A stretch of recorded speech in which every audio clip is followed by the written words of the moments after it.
tiştek bi serî van şeveqan tê dereng ronî dibin.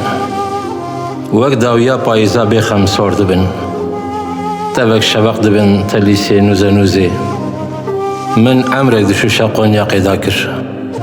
Ev şeveq, şeveqa tevek şeveqa ye. Wek seba û nebahet. Wek her şeveq li çayxana sebehetîn. Çayê vedixwim û li pişt xwe dinêrim.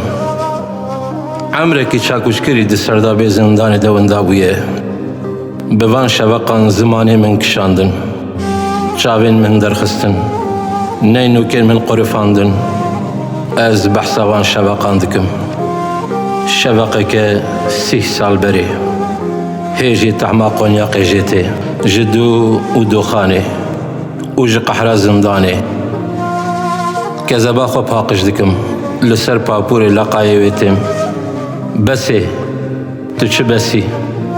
Te emrek çilmisan bi şûşa Qonyaqê. Ev şeveq ji ên din cuda ye. Agirê wê ji kurahiya hinavê min e. Ez vê şeveqê hişyar bûm. A ji şûşa Qonyaqê tu jî kirî. Spas ji te re şeveqê, spas ji te re. Spas ji te re şeveqê, spas ji te re.